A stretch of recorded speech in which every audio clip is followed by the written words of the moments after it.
Hoy vamos a ver dos contratos. El contrato de permuta y el contrato de mutuo. ¿A qué se refiere el contrato de permuta? Es cuando dos personas intercambian un bien,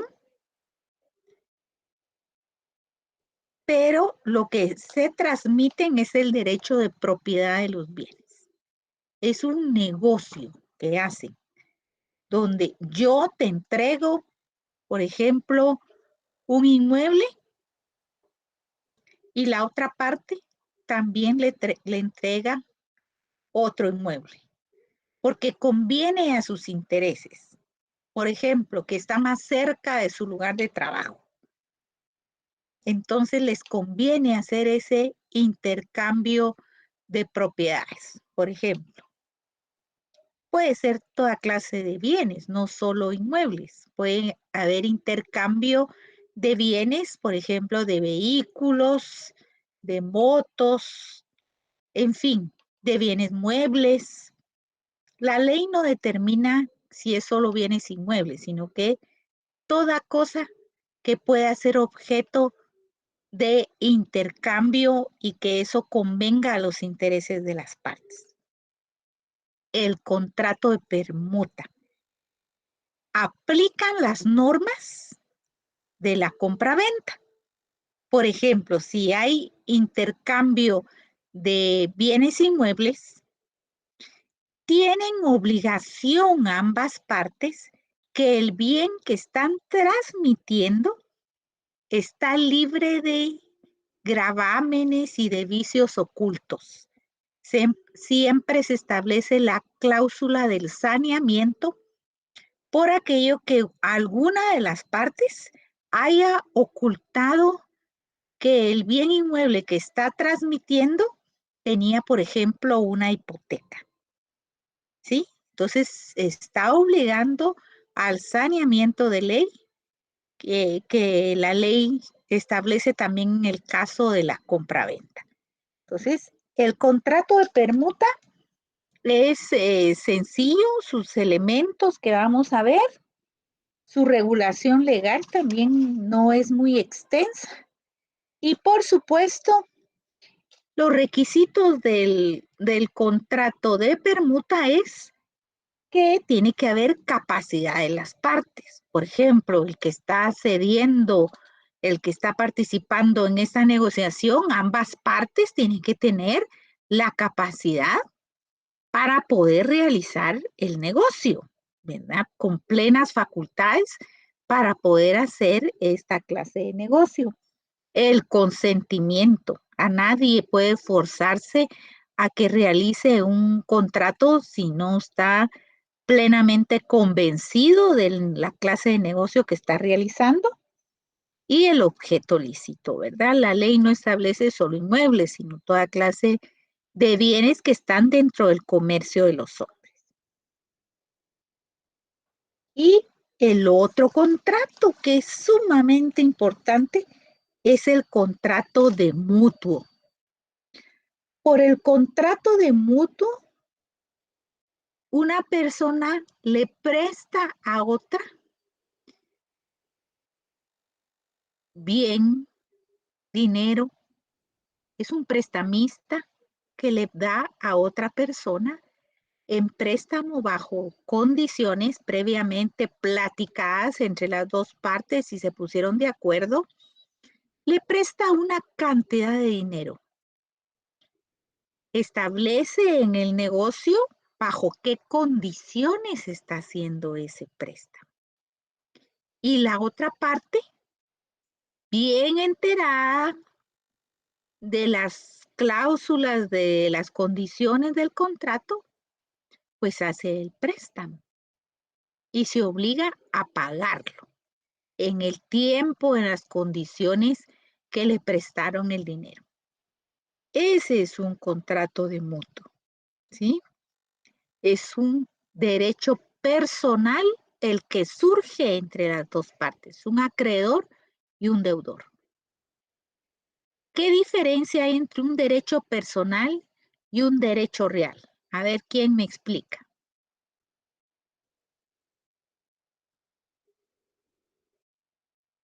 ¿Qué diferencia hay entre un derecho personal y un derecho real? Hola, tengo 55 alumnos escuchando. Uno que me responda. Lo vieron en Civil 2. Estudiaron solo derechos reales en Civil 2.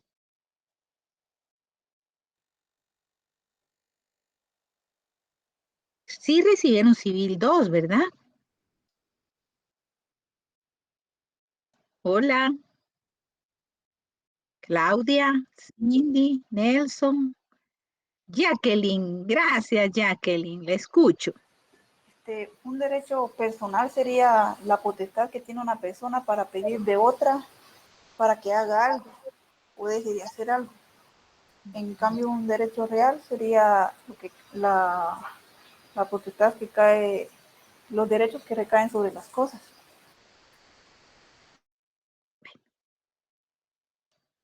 El derecho personal. El derecho personal existe un acreedor y un deudor. Ambas partes acuerdan una prestación. El acreedor le presta al deudor que tiene de nombre Juan Carlos López Estrada, por ejemplo. Y el acreedor se llama Pedro Juárez. El deudor solo le tiene que pagar a Pedro Juárez, no a cualquier persona, no.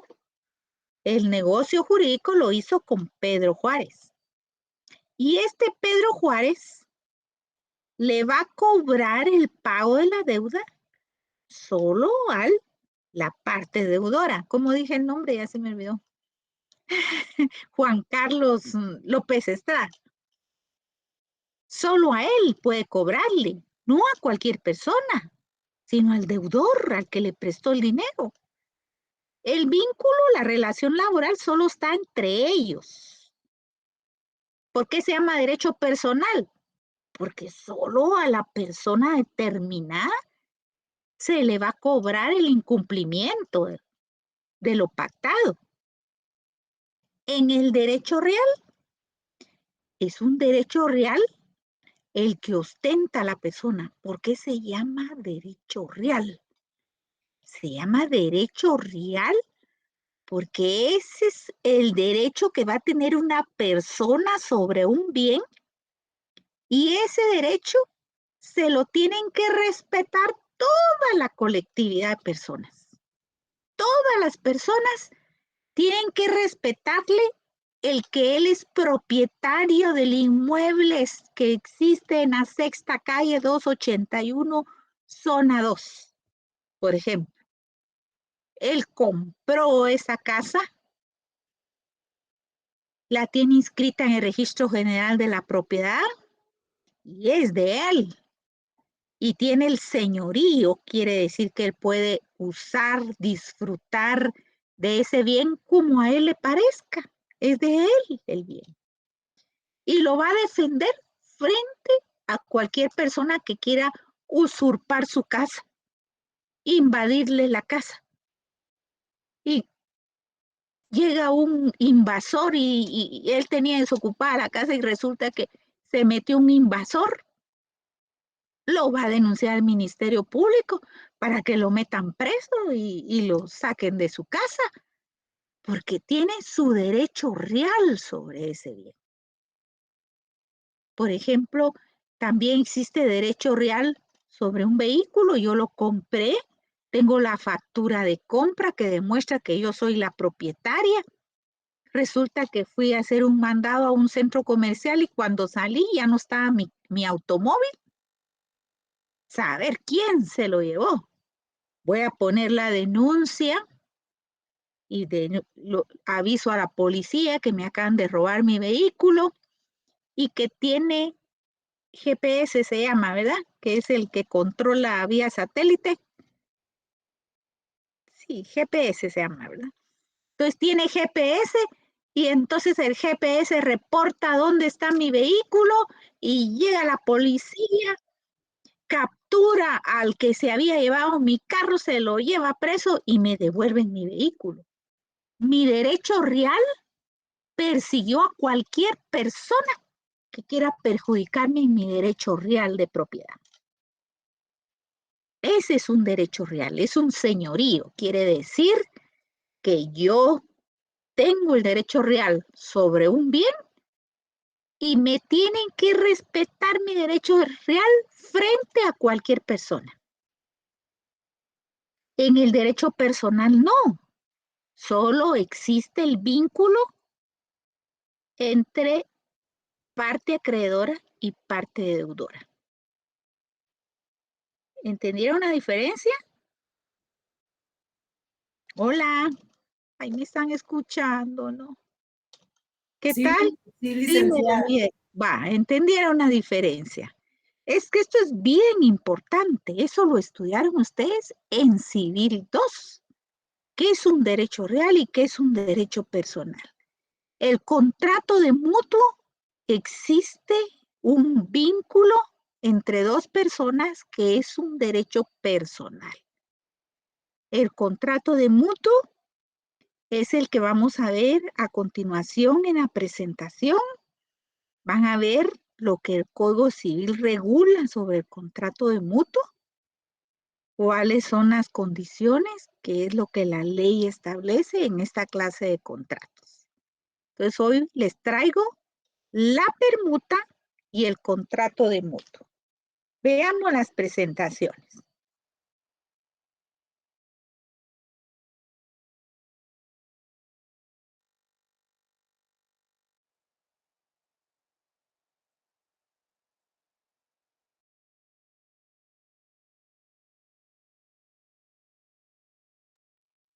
Continuamos con el desarrollo sobre los contratos traslativos de dominio. El día de hoy vamos a ver el contrato de permuta. ¿En qué consiste este contrato de permuta?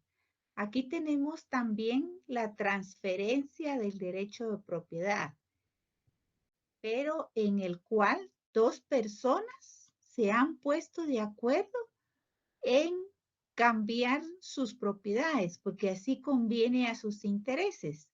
Como siempre, es un contrato en el cual impera el consentimiento de ambas partes.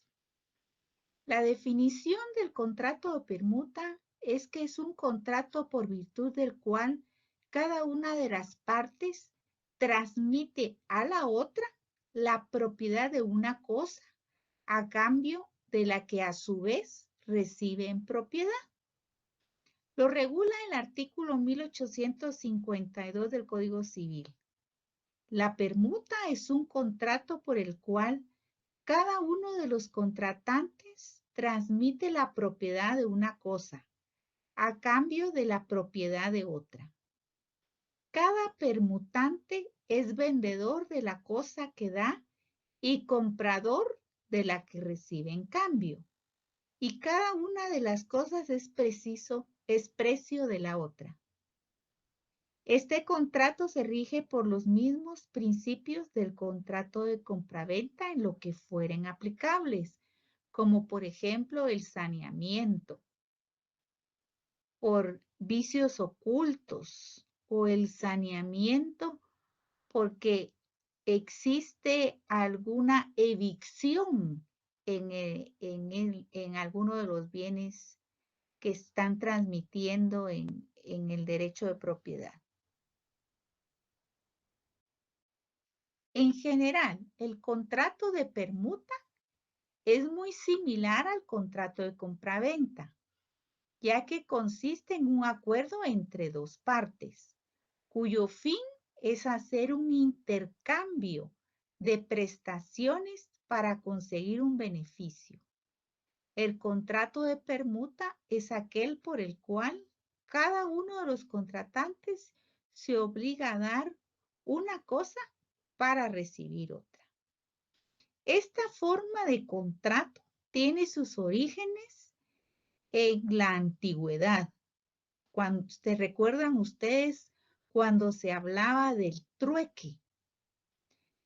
donde se intercambiaban una cosa por otra, no interviniendo dinero, sino que era simplemente porque convenía en sus intereses negociar a través del trueque. Esa es la naturaleza jurídica de la permuta. Desde el punto de vista jurídico, el contrato queda configurado desde que las partes se han prometido transferirse recíprocamente la propiedad de dos cosas. Al igual que la compraventa, se perfecciona con el consentimiento de los contratantes, por lo que esto es un contrato totalmente consensual. Aunque todos los contratos son consensuales, ¿verdad? Tiene que haber voluntad, acuerdo de voluntades, para poder darle perfección a las contrataciones. ¿Cuáles son los elementos del contrato de permuta? El elemento personal, el real y el formal. En el elemento personal tenemos que son los llamados permutante o vendedor y permutante comprador. Son todas aquellas personas que sean capaces, es decir, que no tengan alguna prohibición o incapacidad y además se encuentra en total libertad para transferir la propiedad de aquello que se permuta, así como para recibir la propiedad de aquello que recibe a cambio. De esa manera se garantiza la validez del contrato que se celebra. En este caso tenemos que en el contrato de permuta entran, al igual que en el contrato de compraventa, aquellos casos en los cuales la persona, para poder realizar este intercambio de bienes, tiene que tener plena capacidad para poder transmitir el derecho de propiedad. En el caso que sea un representante legal, tiene que tener cláusula especial el mandato para poder hacer este intercambio. En el caso que fuera una empresa, una sociedad que corresponda a una persona jurídica, tiene que tener el mandato, autorización de la asamblea de socios para poder realizar una permuta. ¿Cuál es el elemento real? En la permuta se aplican las disposiciones contenidas en la compraventa, la cual trae como consecuencia que las mismas cosas que pueden venderse también pueden permutarse, que son todas las cosas susceptibles de apropiación y que estén en el comercio de los hombres.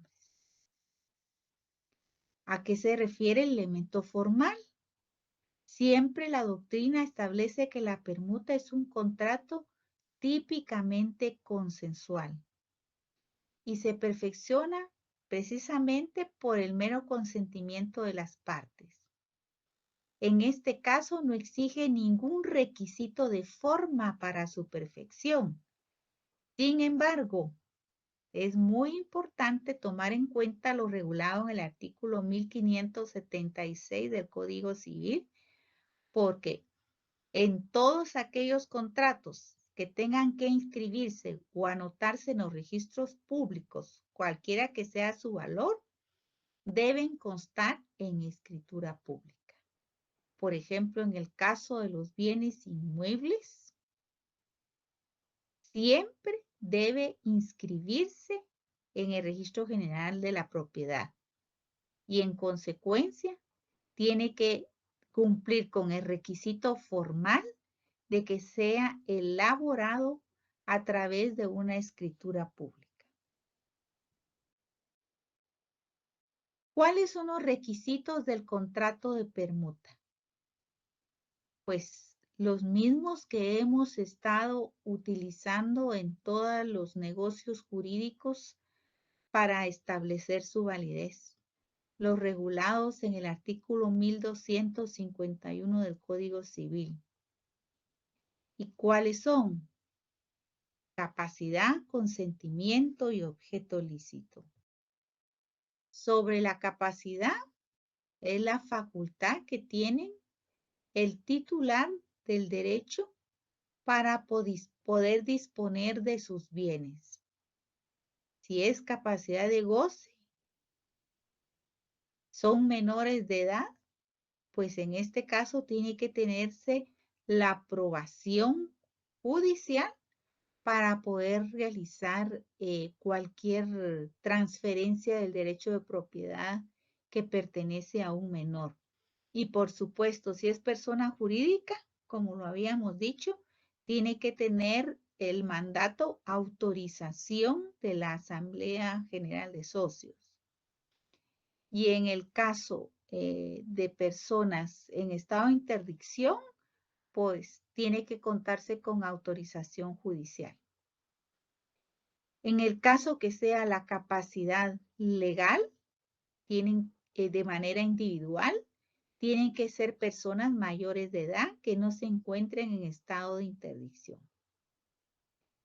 Sobre el consentimiento, tenemos la manifestación de la voluntad de las partes para celebrar un determinado contrato.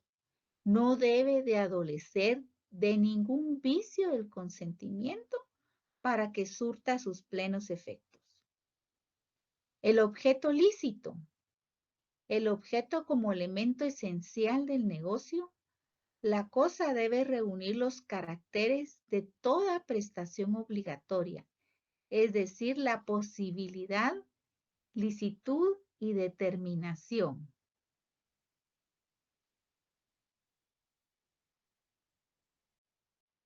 Características del contrato de permuta. Tiene que ser bilateral.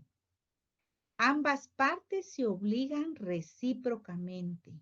En esta clase de contratos, definitivamente tienen que haber las dos partes que van a entregarse una a la otra los bienes que están pactando. Ser onerosos. Existen provechos y gravámenes recíprocos. Por supuesto, ambos tienen derechos y obligaciones que tienen que cumplir. Hay reciprocidad de entrega del bien. Conmutativo, porque las prestaciones que se deben a las partes son ciertas desde que se celebra el contrato. Consensual, porque basta el consentimiento de las partes para que el contrato sea perfecto. Y principal, que el contrato subsiste por sí solo. Efecto del contrato de permuta. Todas las disposiciones de la compraventa son aplicables a la permuta. Transmisión del dominio. Transmisión del derecho de propiedad una persona hacia la otra.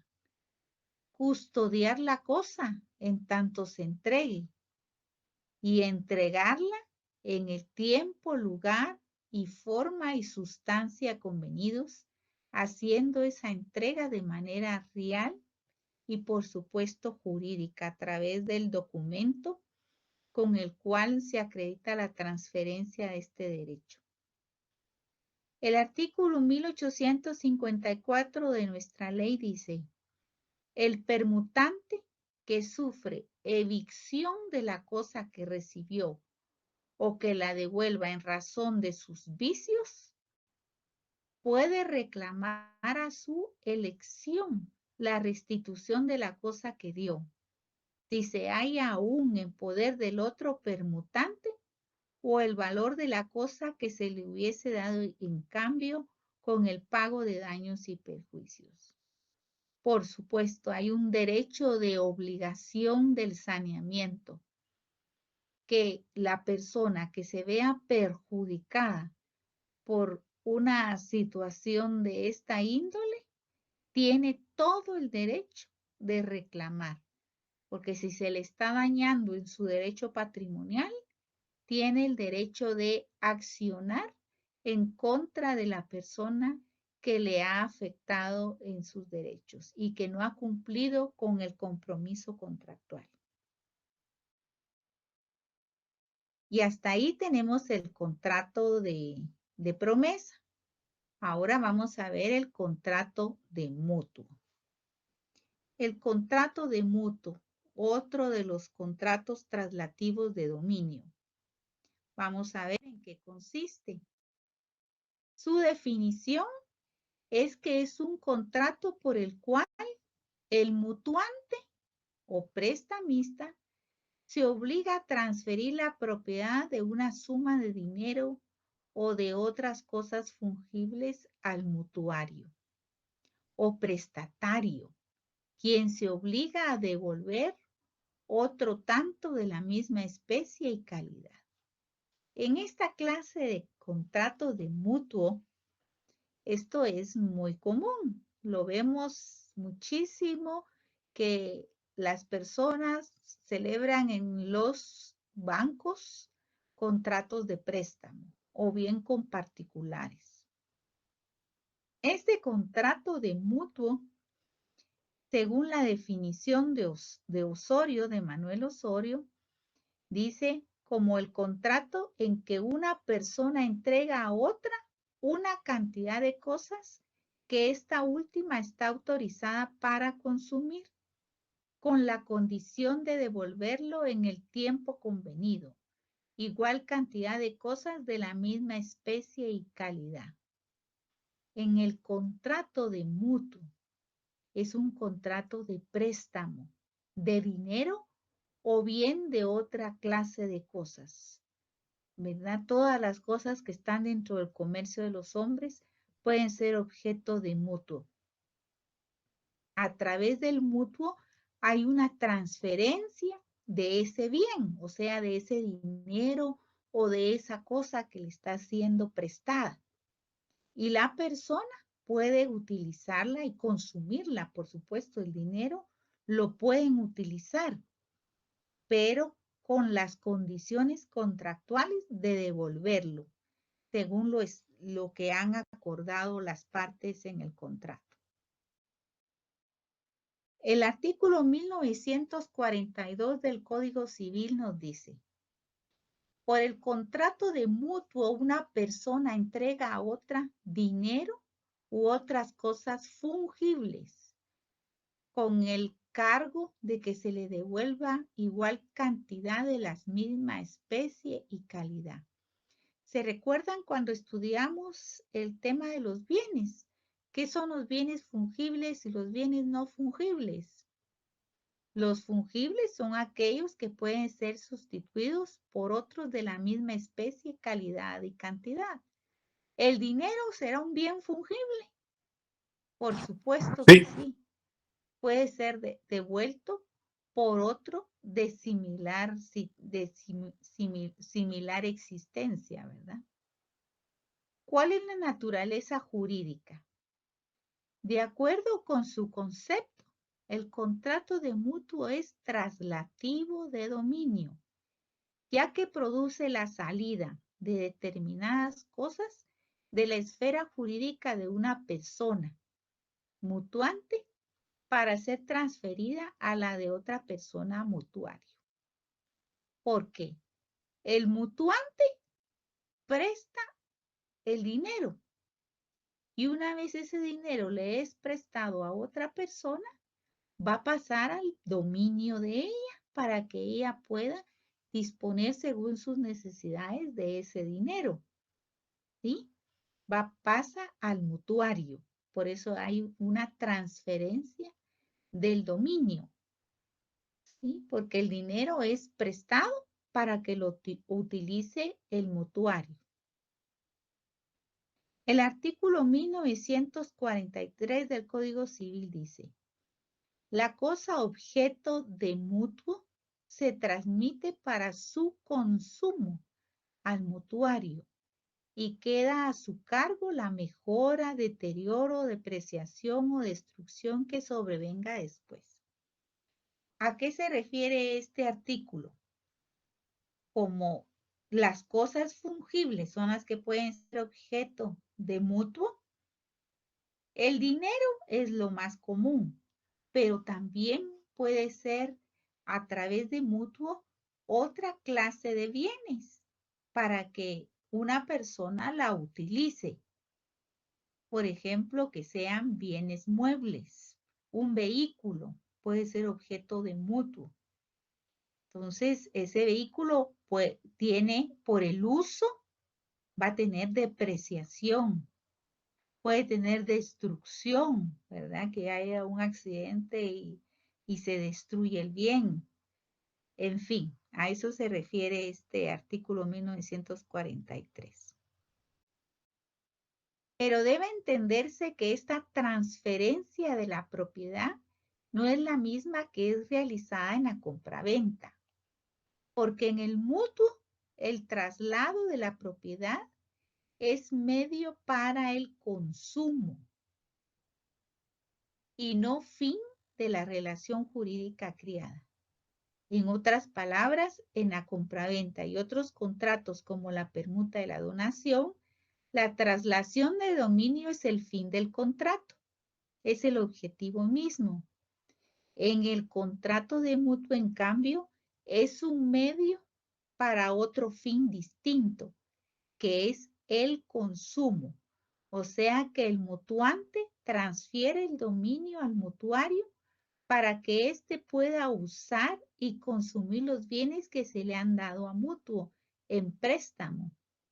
Es por ello que solo son objeto del mismo las cosas fungibles, ya que no se devuelve la misma cosa, sino que otra, pero de la misma calidad y especie. ¿Cuáles son los elementos del mutuo? Los personales, el real y el formal. Los personales. En el contrato de mutuo siempre hay por lo menos un acreedor, que es el mutuante, y un deudor, que es el mutuario, y ambas partes deben tener capacidad de ejercicio. El elemento real son las cosas que se dan en mutuo, como dinero y cosas fungibles, cosas que pueden ser cambiadas unas por otras de la misma especie y calidad. La cosa objeto de mutuo se transmite para su consumo al mutuario y queda a cargo la mejora, deterioro, depreciación o destrucción del bien. O sea, el mutuario se va a comprometer en devolver un bien similar al que le ha sido prestado para su uso. Y el elemento formal es necesaria la entrega de la cosa o dinero en esta forma de contratos. ¿Y cómo se constituye el contrato de mutuo? Al igual que el contrato de permuta y compraventa, cuando se refiere a bienes inmuebles, obligadamente tiene que celebrarse escritura pública para que tenga plena validez la inscripción en el Registro General de la Propiedad, sobre todo si hay una garantía hipotecaria, ¿verdad? Ahí existe el derecho real de hipoteca. Ahora, si son bienes que no necesitan inscribirse en el registro, sí se pueden elaborar en documento privado. El Código Civil no establece norma alguna que obligue a la forma de celebrar el contrato, por lo que este contrato le son aplicables las normas generales que en cuanto a la forma de los contratos establece nuestro Código Civil en los artículos 1574 al 1578, que son escritura pública o documento privado. Si excede 300 quetzales, debe constar por escrito. Si debe inscribirse en algún registro, debe constar en escritura pública. Debe constar en escritura pública si es solemne. Y los requisitos del contrato de mutuo deben de ser cumplidas en el contrato, que son los regulados en el artículo 1251 del Código Civil y son aquellos sin los cuales el contrato de mutuo no puede tener existencia jurídica ni validez formal, como son la capacidad de las partes que van a suscribir el contrato, que estén totalmente acreditadas, y tengan la capacidad para poder suscribirlo, que no tengan ninguna prohibición legal, el consentimiento, que no adolezca de ningún vicio, y el objeto lícito. Efectos del contrato de mutuo. En cuanto al mutuante, entregar la cosa del mutuo en el lugar y tiempo convenidos, responder de los perjuicios que sufra el mutuario por los vicios ocultos que ellos tengan, el saneamiento, lo que hemos estado mencionando. Nace para el mutuante un derecho personal o de crédito en contra del mutuario para obligarle a la restitución de la cosa mutuada. Sabemos que son derechos personales y derechos reales. En este caso, cuando hay un contrato de mutuo, lo que nace es un derecho personal. ¿Por qué es un derecho personal? Porque directamente el mutuante, a la hora de que exista un incumplimiento del contrato, le va a reclamar directamente al mutuario, que es la persona que firmó el compromiso de devolverle el bien mutuado. Entonces la reclamación va directamente hacia esa persona, entre los contratantes, directamente. En cuanto al mutuario, ¿cuáles son sus efectos? Por el contrato de mutuo, el mutuario adquiere la propiedad de las cosas objeto del mismo, de modo que la entrega material de las cosas mutuas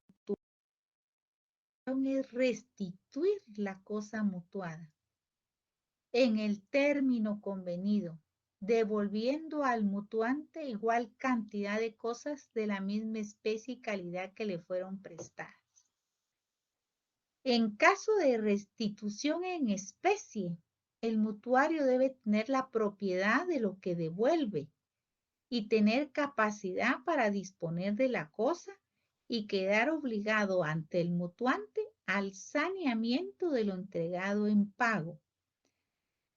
Aquí también el mutuante, al devolver el bien pagándola la deuda, el compromiso que tiene con su acreedor, también está obligado al saneamiento, que el bien que está devolviendo no tiene ningún vicio oculto.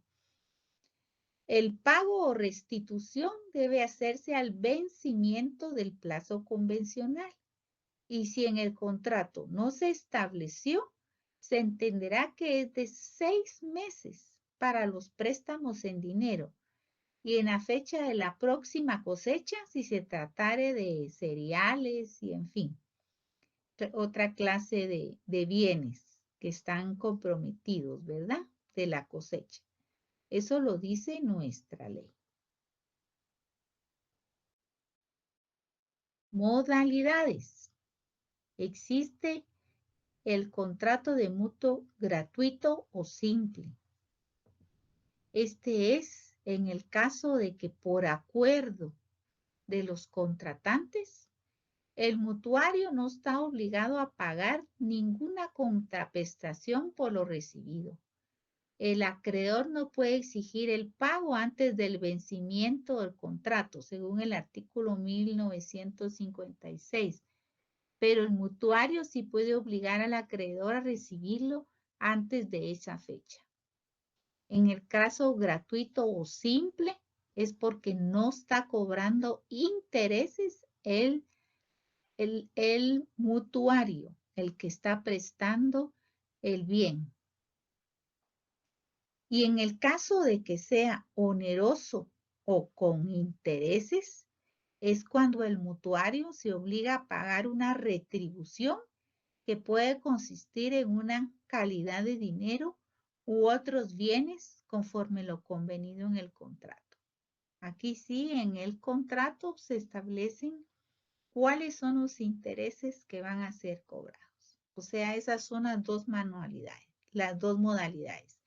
La gratuita o simple se refiere a que por el préstamo no se va a cobrar nada. simplemente la obligación de devolverle al acreedor lo recibido. En el oneroso o con intereses, ahí sí lo establecen en el contrato. El acreedor puede exigir judicialmente al mutuario la restitución de lo prestado, pues de vencido el plazo del contrato o el plazo legal o judicial, sería por supuesto necesario que el mutuario haya caído en mora, lo que ocurre salvo pacto en contrario mediante la interpelación del deudor. Ahí sí tendrán que entablar un juicio ejecutivo para poder plantear esta clase de demandas. Y lo que es la usura es el interés excesivo en un préstamo y la ganancia desmedida que obtiene el prestamista. Las personas y entidades que cobran intereses muy elevados reciben el calificativo de usureros. El artículo 1946 del Código Civil dice: salvo pacto en contrario, el deudor pagará intereses al acreedor y a falta de convenio se presumirá que las partes aceptaron el interés legal. Esto sucede mucho en tribunales. Cuando en el contrato se ha plasmado intereses, pues el acreedor, además de la deuda, va a cobrar los intereses dependiendo del tiempo establecido en el contrato, ¿verdad? Pero si se olvidó a la hora de establecerlo, entonces se aplica el interés legal. Eso está regulado en el artículo 1947 y dice: el interés legal es igual al promedio ponderado de las tasas de interés activas publicadas por los bancos del sistema el día anterior a la fecha de su fijación, reducido en 2 puntos porcentuales. En defecto de su publicación o en caso de duda o discrepancia, se solicita a la Superintendencia de Bancos, el cual tendrá carácter definitivo. Esto lo utilizan muchísimo los jueces de instancia y las salas de apelaciones cuando hay necesidad de fijar el interés legal. En estos casos es cuando se ve que se está aplicando una tasa sumamente elevada. Entonces se pide el informe correspondiente a la Superintendencia de Bancos para ajustar el monto del interés que está siendo cobrado.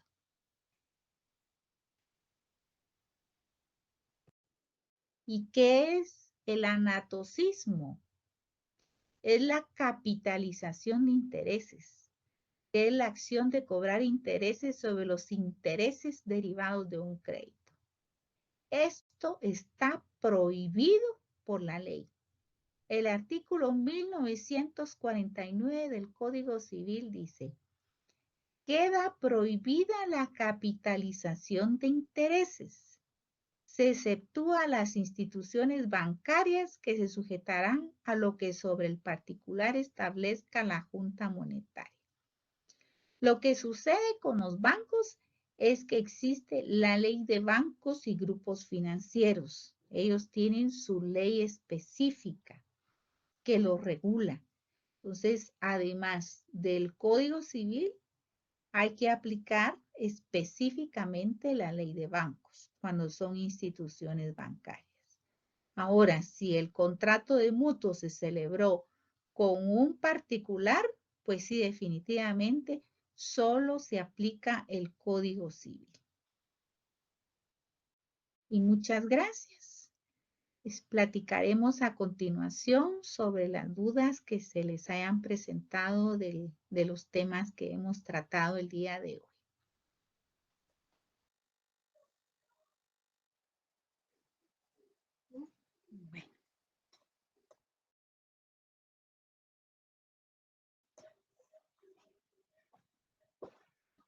Bueno, estoy a la orden. A ver qué dudas les quedaron de los temas que presentamos sobre la permuta. Si hay alguna duda o quedó sumamente clara la explicación, ¿no?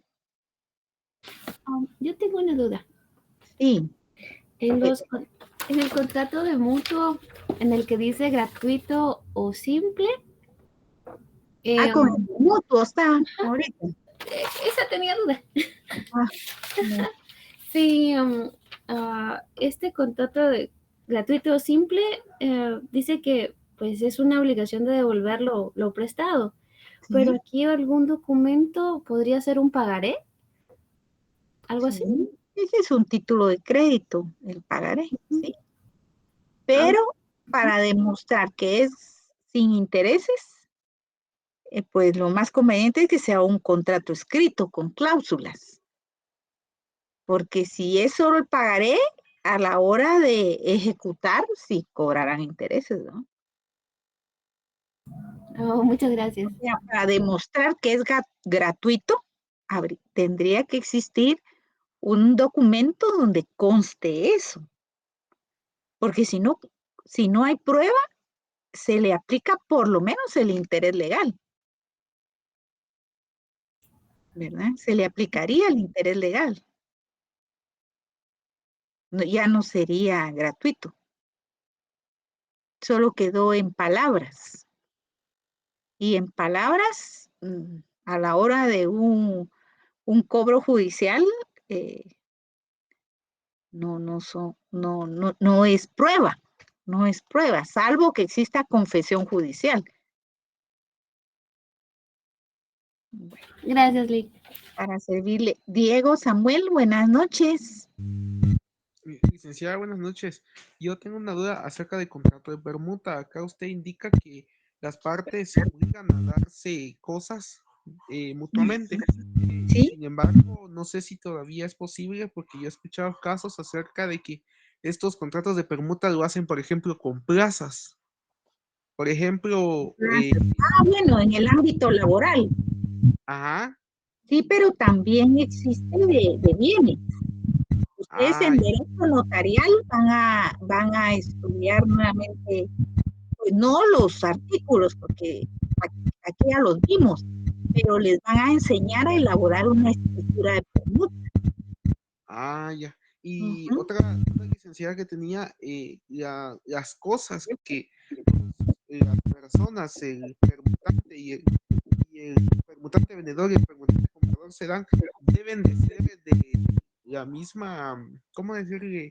De la misma cantidad de dinero. Por ejemplo, supongamos, yo, por ejemplo, le doy un vehículo y él me da, es necesario que él me tenga que dar como que la misma cosa como que con con el mismo valor, digamos.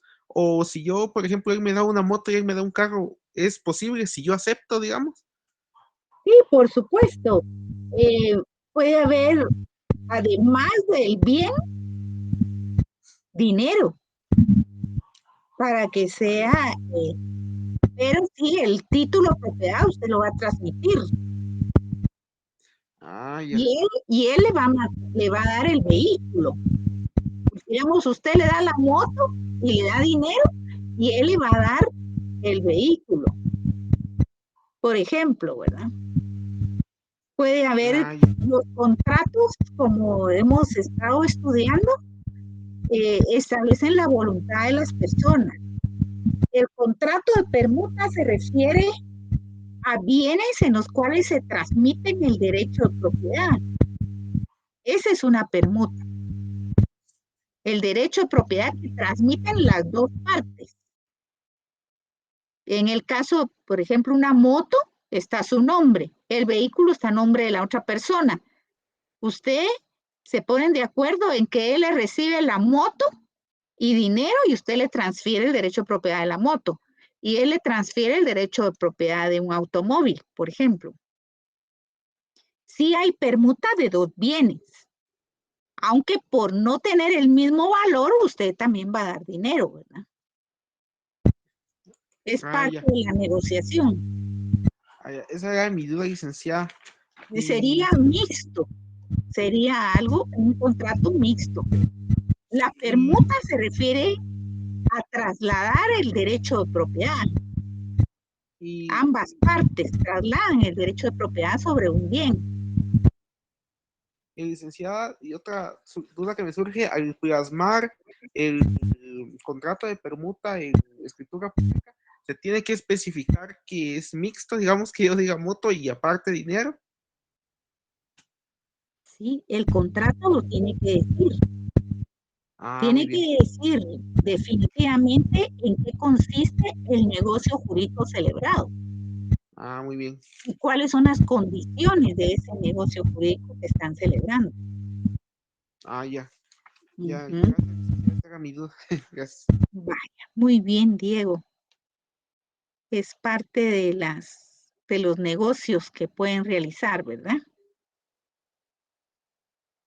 ¿Alguna otra pregunta?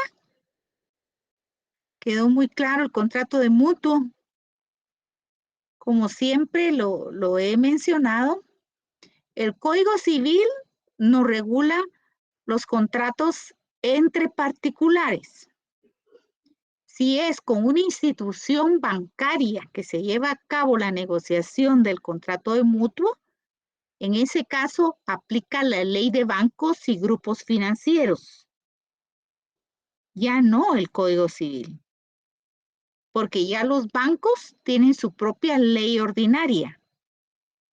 Y según la ley del organismo judicial, es aplicable la ley específica. Si hay una demanda para cobro de una deuda celebrada con un banco, se rige esa ley de bancos para ellos, porque es una ley específica de los bancos. No se aplica la ley las normas del Código Civil. Por ejemplo, sobre la tasa de interés y todo eso, lo manejan los bancos directamente con la superintendencia de bancos. Entonces, a la hora de una liquidación, existe un contrato que, por supuesto, han aceptado ambas partes. A nadie se le obliga a firmar un contrato, porque ustedes ya estudiaron que parte de los requisitos esenciales es el consentimiento de las partes. Si alguien va a prestar un dinero a un banco, tiene que dar lectura al contrato, no solo firmarlo. Tiene que leer el contrato y saber a qué se está comprometiendo. Entonces, al asumir el compromiso, le aplica la ley de bancos y grupos financieros. Ahora, entre particulares, sí es el Código Civil. ¿Alguna otra duda? Bueno, entonces nos vemos el próximo jueves. Vamos a estudiar lo que es el contrato de donación. Ese es el tema que nos corresponde para el próximo jueves. Que tengan muy feliz noche. Feliz noche, licenciado. Gracias por la clase. Buenas noches. Feliz noche, Lic. Buenas noches. Feliz noche, licenciado. Buenas noches. Licenciada, feliz noche. Buenas noches, Diego. Buenas noches. Feliz noche, licenciada. Hasta luego, Vilma. Buenas noches. Feliz noche, Feliz noche, Lic. Adam, Patti, buenas noches.